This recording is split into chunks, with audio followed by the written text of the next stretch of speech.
Marky Z, welcome to another awesome Season 2 episode of the Rockin' House. Today's special guest we have from Mesa, Arizona, Greg Chaisson.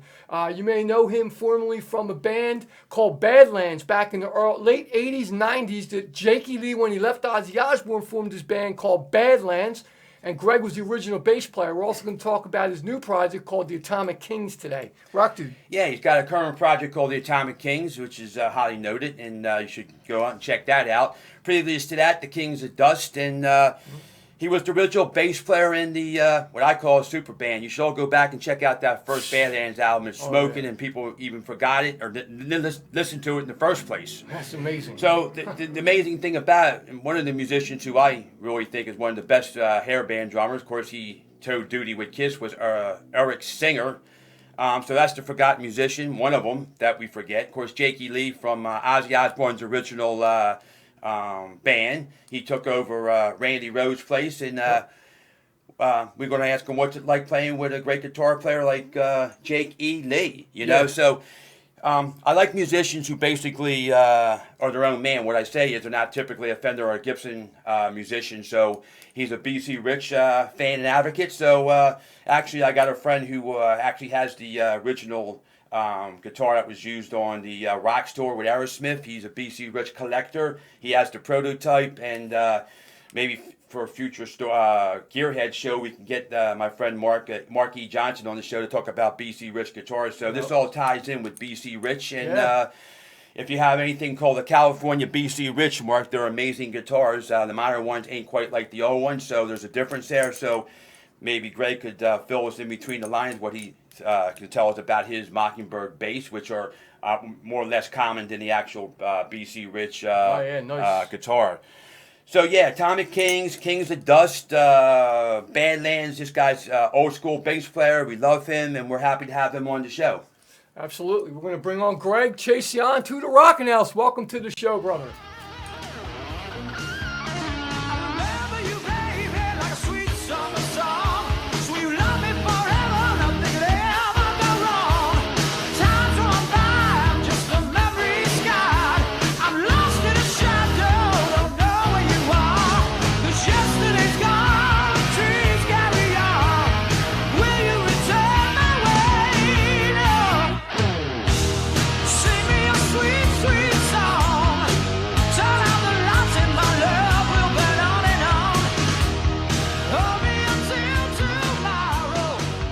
All right, this is Marky Z, and I'm with my partner, Rock Dude, and welcome to another Season 2 of the Rockin' House. I've got Greg Chaisson, bassist of Badlands back in 1989. You probably remember when Jakey Lee left Ozzy Osbourne and formed the Badlands band. But he's here to talk about other things besides that. He has some new projects as well.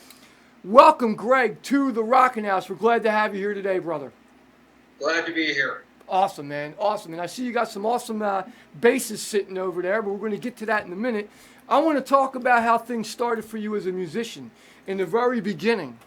Let's start there. Well, when I graduated from high school, I was supposed to go to college to play baseball. But I wasn't particularly interested in going to college. I didn't mind playing baseball. I still play baseball. Wow. But I was just kind of floating around trying to figure out what I was going to do next because I knew I wasn't going to college. Mm-hmm. And some kids in my neighborhood that were a couple years younger than me came up to me at, everyone hung around at the baseball field there during Little League at night. And I hung around there too because that's where the girls hung out. Right. And so they approached me. They were like maybe 2 years younger than me, maybe 3 years. And they said, hey, if you buy a bass, you could be in our band.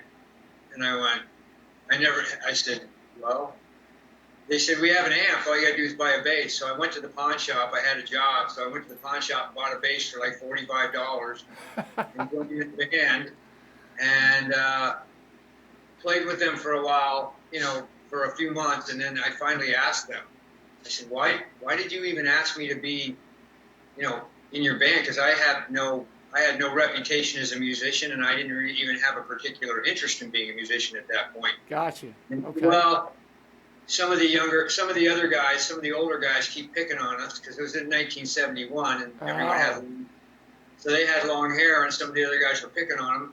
And they said, we figured if we got you in our band, they would leave us alone. I was kind of like one of the neighborhood hard asses. And if we got you in the band, they would quit picking on us. And I said, well, did that work? And they said, oh, yeah.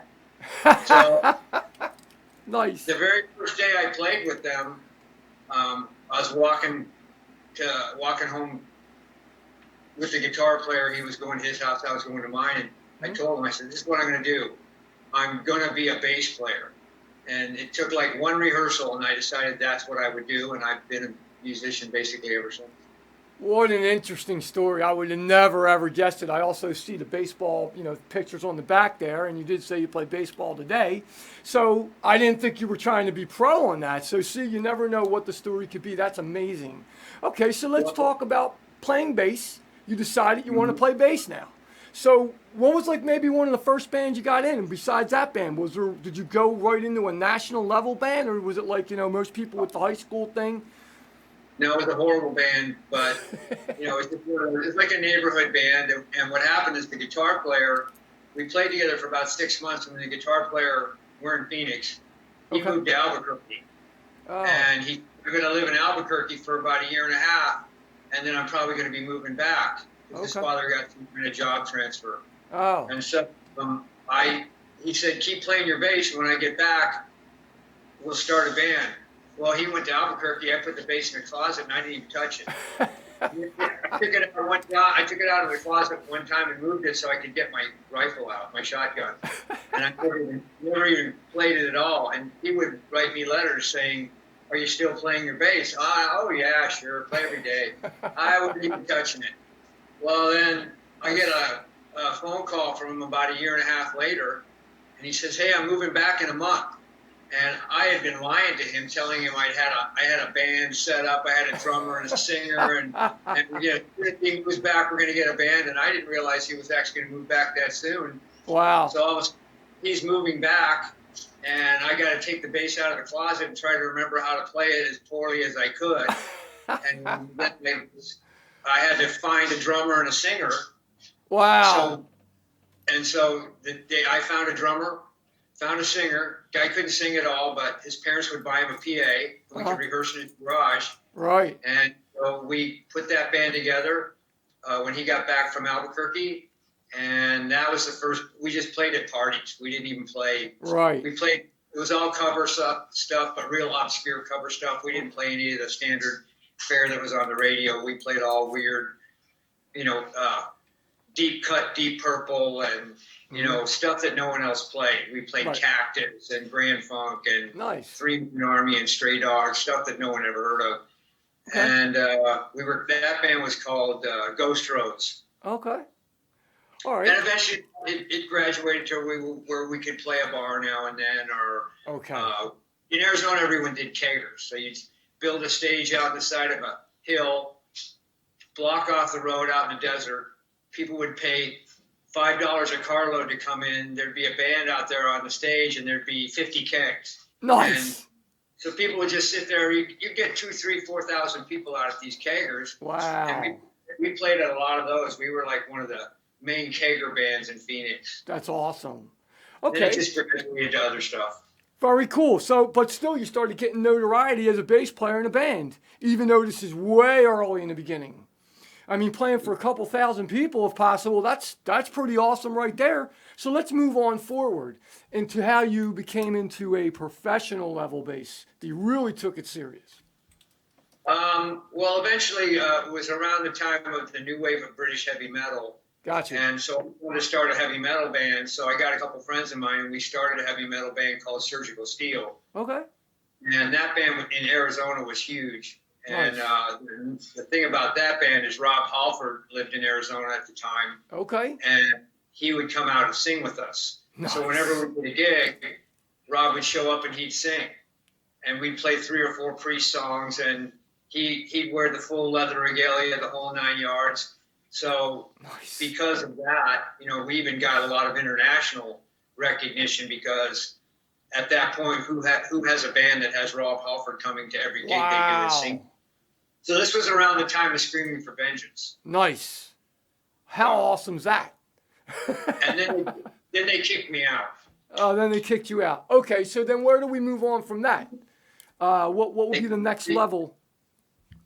They kicked me out because I wanted the band to play in L.A. We had some opportunities to play in Hollywood.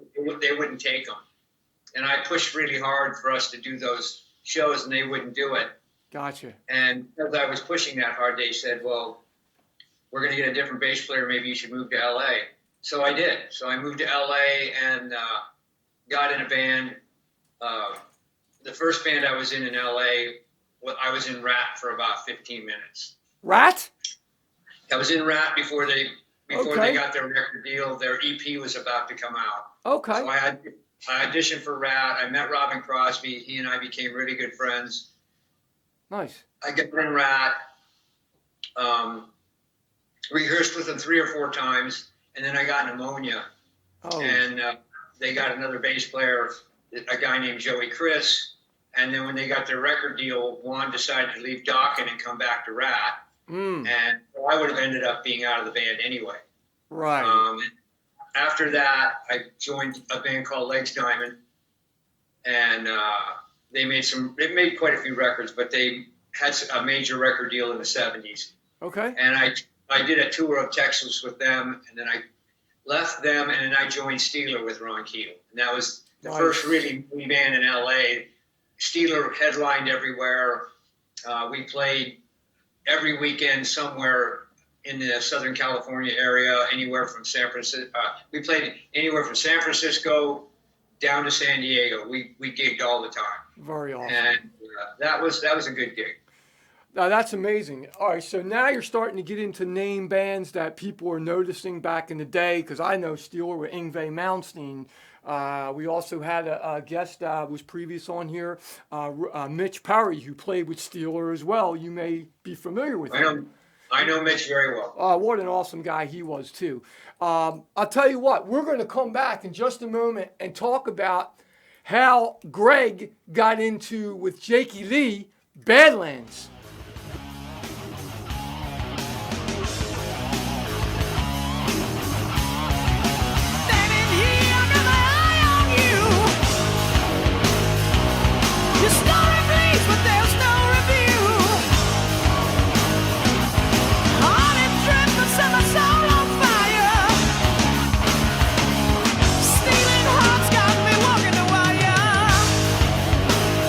You're gonna lose control.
right, I'm Marky Z, my partner, and I'm back with Greg Chaisson. Welcome back again, brother. What an interesting story, how things worked out, especially that desert deal with Rob Halford coming and singing with you. How cool is that?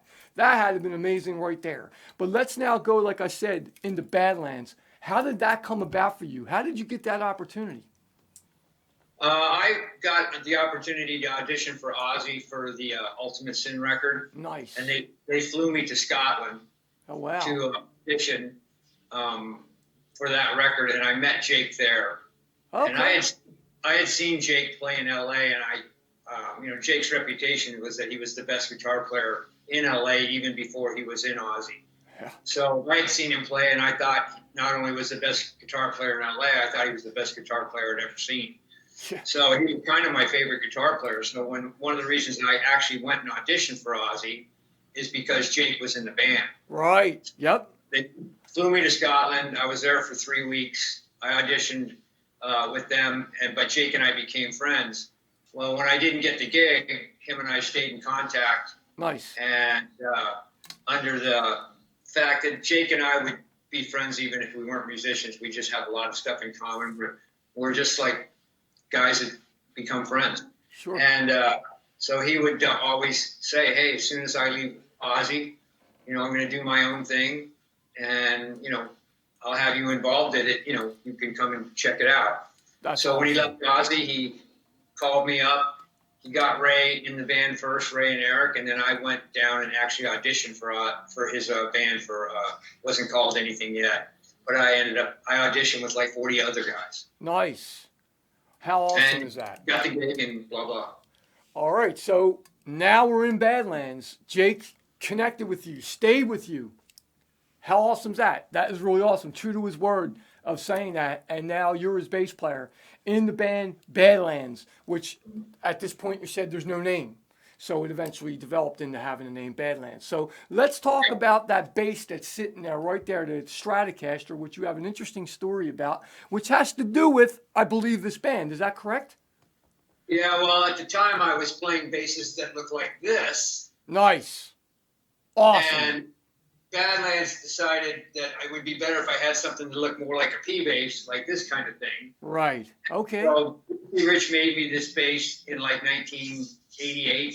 Nice. And they made me a lot of different basses, but this was the kind of bass, this style, as far as it's called an ST3. Nice. But it's kind of like a Fender P bass. Yeah.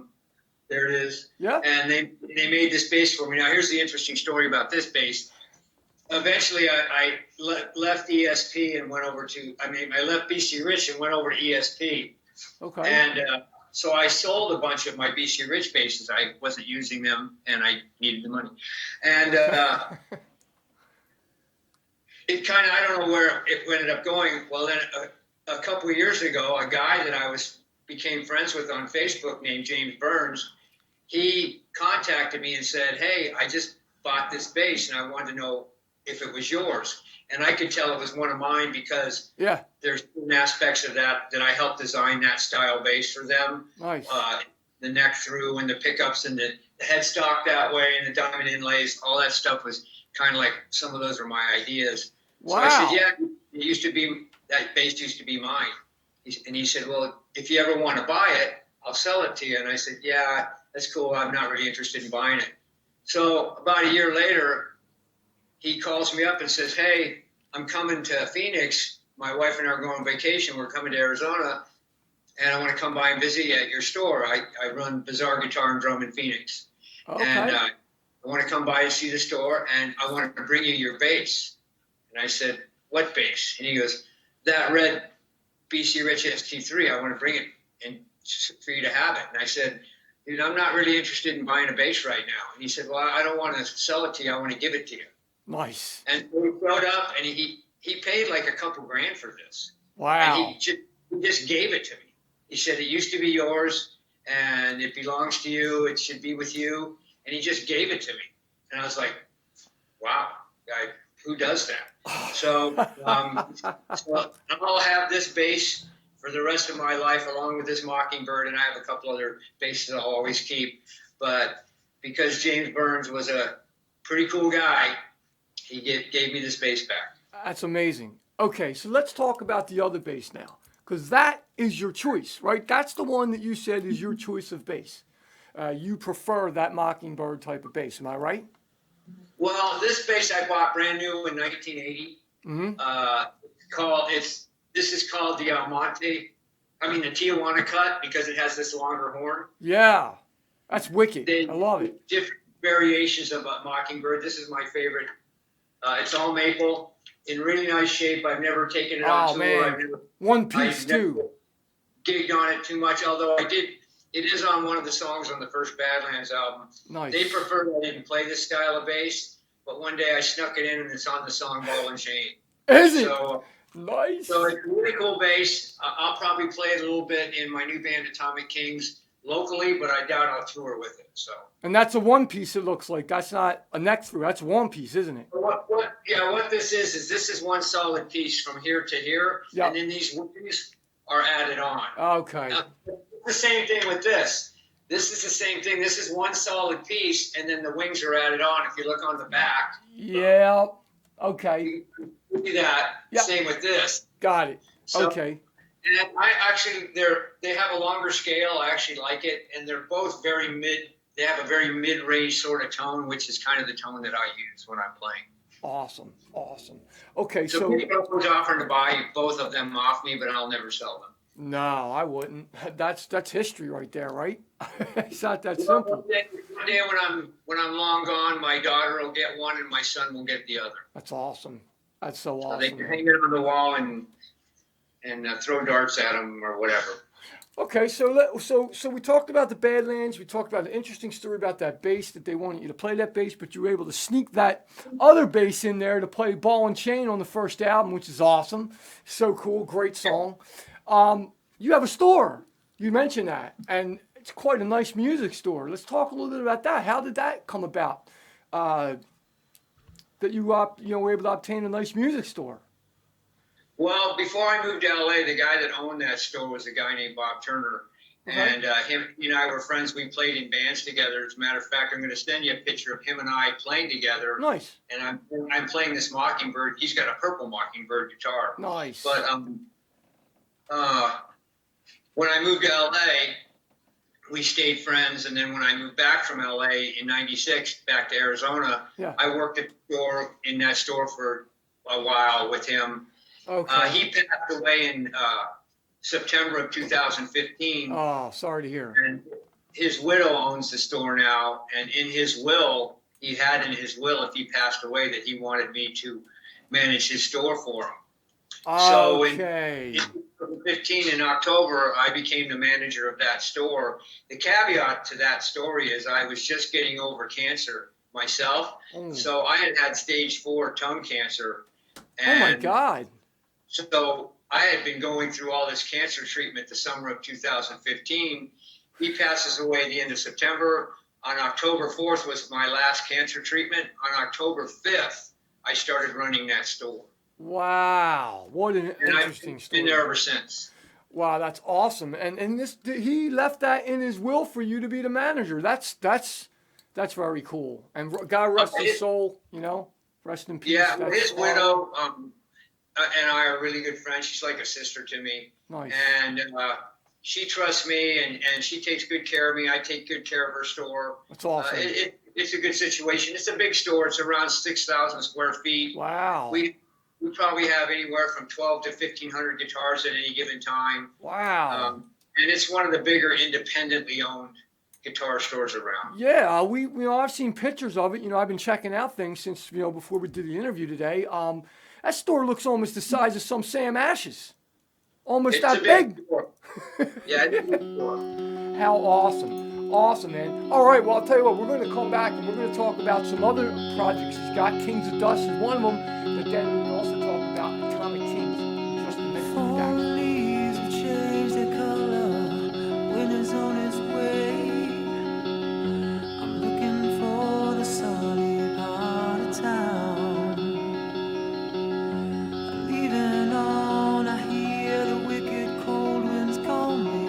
They say, don't fly away. Ooh,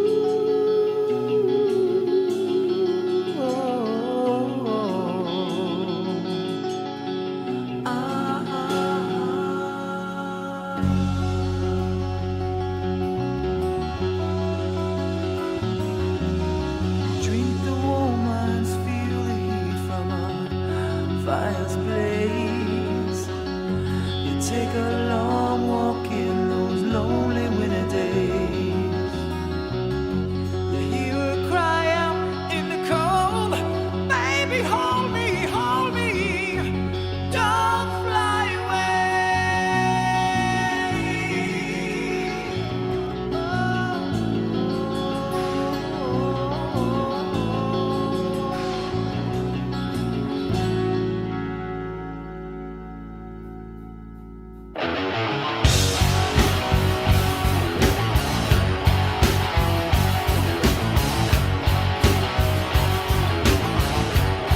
in. I'm back with Greg Chaisson. Wow, what an awesome story. So many cool stories, and with the music store, how this guy, was a good friend.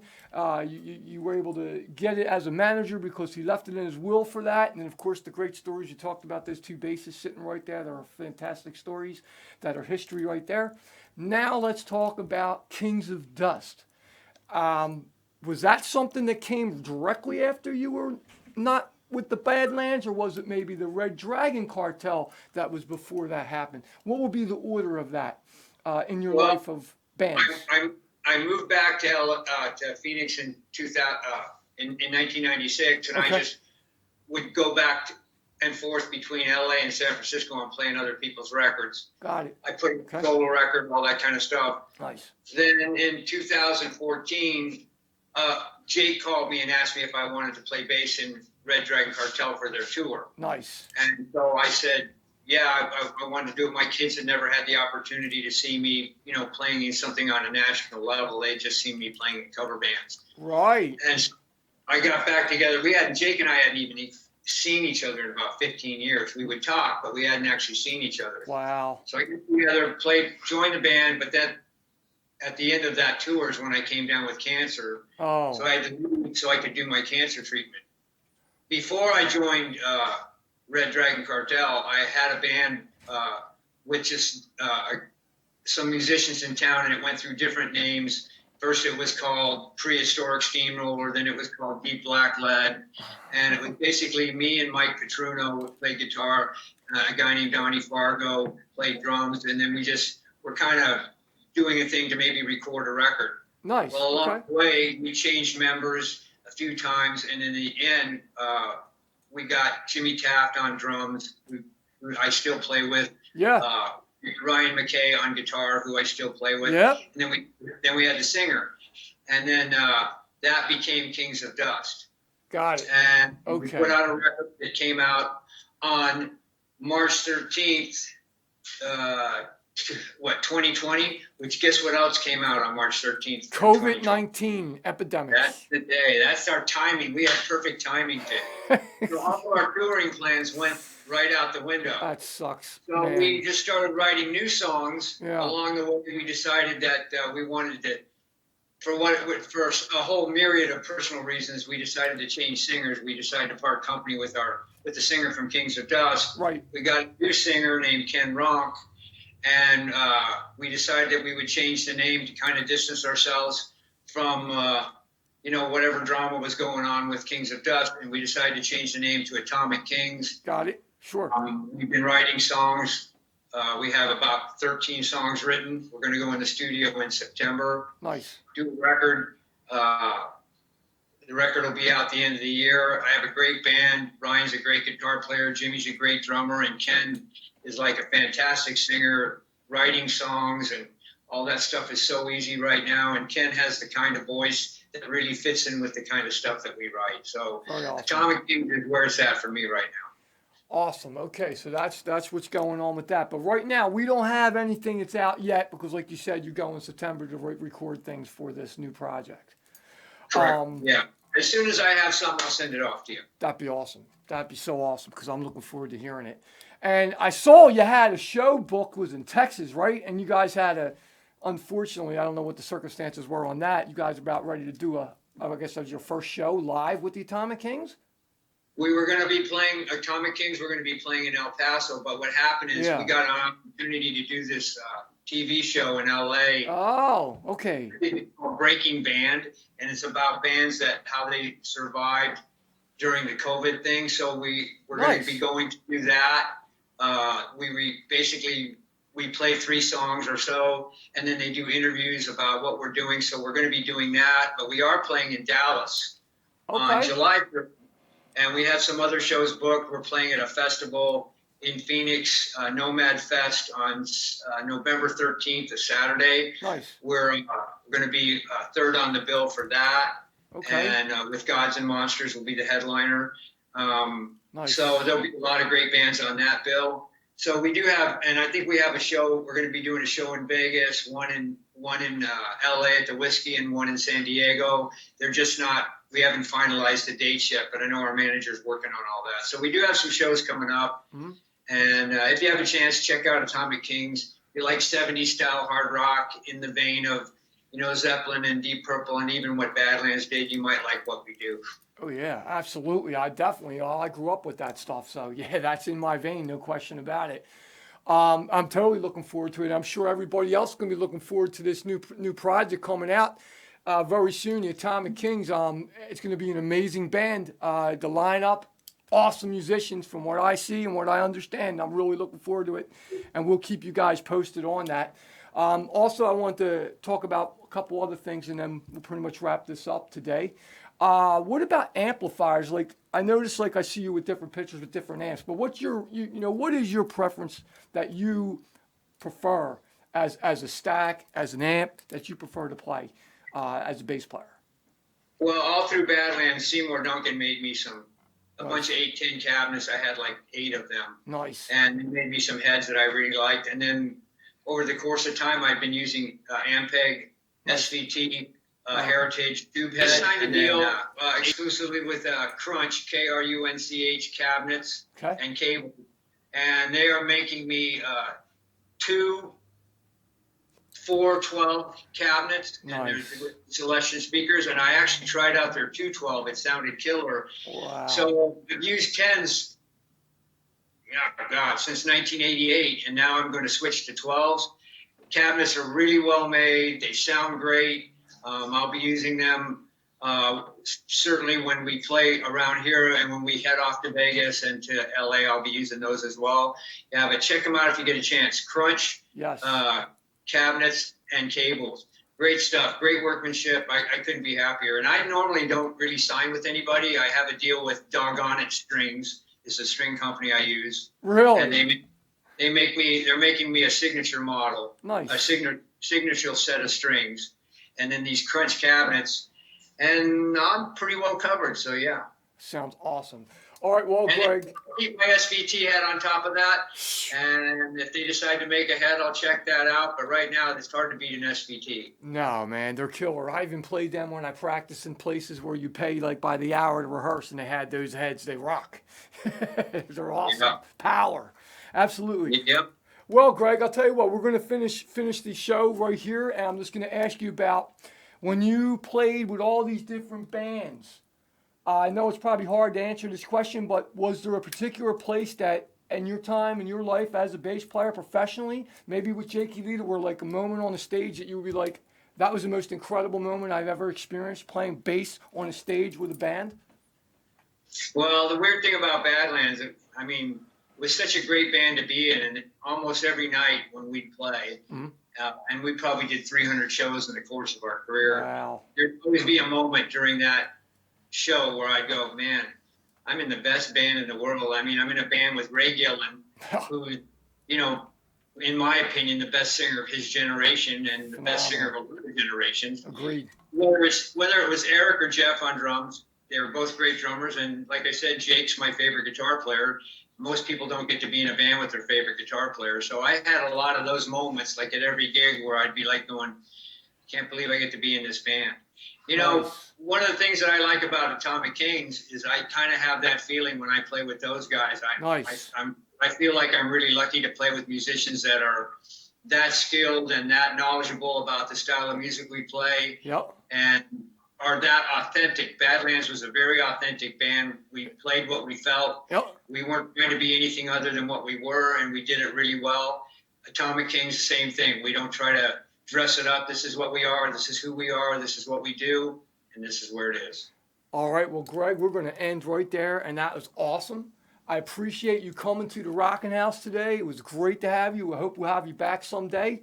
Maybe when the Atomic Kings album's ready to come out or whatever, we can maybe have you come back and talk about that. But I'll tell you right now, I appreciate you coming to the show. It was a pleasure to talk to you, me and Rock Dude. And we are out.